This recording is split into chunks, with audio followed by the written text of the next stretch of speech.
Etihad Airways has announced that it is expanding its codeshare partnership with Russia's S7 Airlines to cover 8 additional destinations from Moscow. As part of the agreement, which comes into effect on the 16th of January, Etihad Airways will place its EY code on the Russian carrier's domestic services between Moscow and Chelyabinsk, Kranskoyarsk, Novosibirsk, Novy Orengoy, Omsk, Perm, Rostov-on-Don and Sochi. Etihad, which operates daily flights to Moscow, already has a codeshare agreement with S7 Airlines covering the Russian cities of Kazan, Krasnodar, St. Petersburg, Samara, Ufa and Yekaterinburg. Under this revised agreement, S7 Airlines applies its code on routes via Moscow to Abu Dhabi and selected connecting destinations on Etihad Airways network, including Singapore, Bangkok, Phuket and Sydney.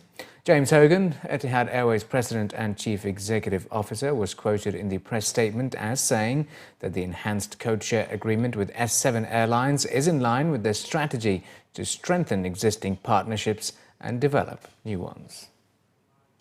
A new report by Euromonitor International has revealed that the UAE's retail value for toys and games will be worth about $1 billion by 2019.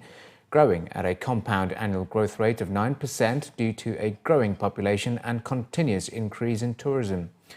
According to the report titled Toys and Games in the UAE, the retail value of the segment was worth $686 million in 2014 and is projected to grow 11% in 2015 to be worth $762 million. It was added that approximately $355 million of the $686 million retail value was for traditional toys and games, with video games, hardware and software accounting for $331 million.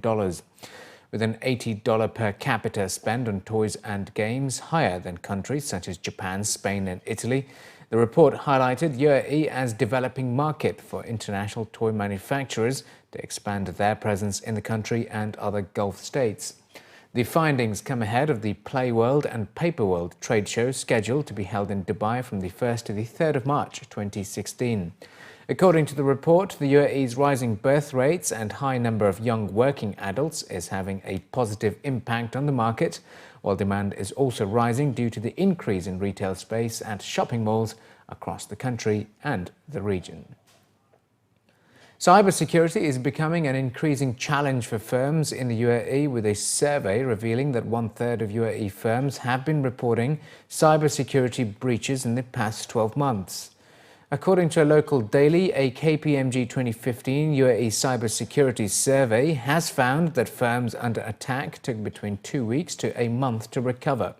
Over half of the respondents that had been hacked didn't know that they were being targeted by cyber criminals, and only 50% of respondents said they had cyber attack contingency arrangements in place. Quoted in the report, KPMG officials said that the UAE is on the list of the top 10 destinations targeted by cyber criminals, and it comes as no surprise that cyber threats have been growing across key sectors like financial services, oil and gas, technology, government, retail, construction and healthcare.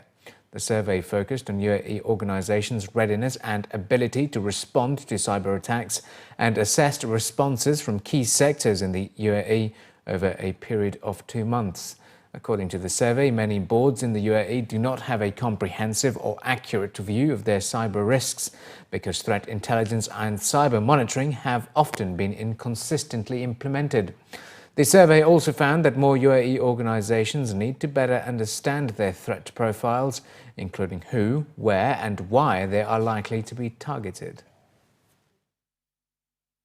Our region is one of the most secured, but at the same time, it is getting targeted of late. So we wanted to know what's the level of preparedness the industries have in our region, and that was the aim of the security survey.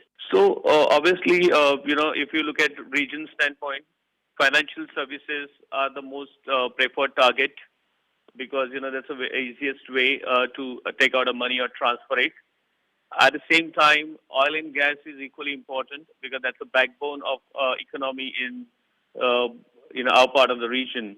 And the hacking attacks are not only related to the IT systems, but they go beyond the industrial system like SCADA, etc.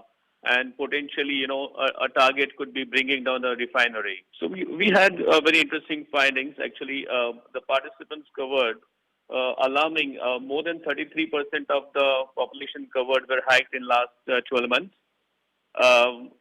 More than 60% said that there is a cyber capability concern which they have, in terms of their preparedness.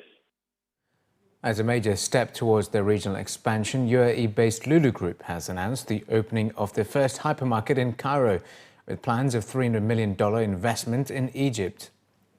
In a press statement, Lulu Group announced that the new store, which is the group's 119th hypermarket, is located in Twin Plaza in the new Cairo area and spreads over an area of 170,000 square feet. The announcement comes 3 months after the opening of the 118th hypermarket in Sinai, Oman.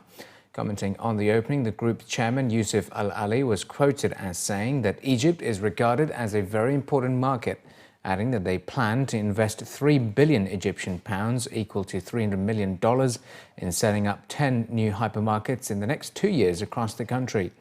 It was added that at present there are 800 Egyptians employed at the new hypermarket in Cairo, and the group intends to employ 10,000 more Egyptians in the next 2 years.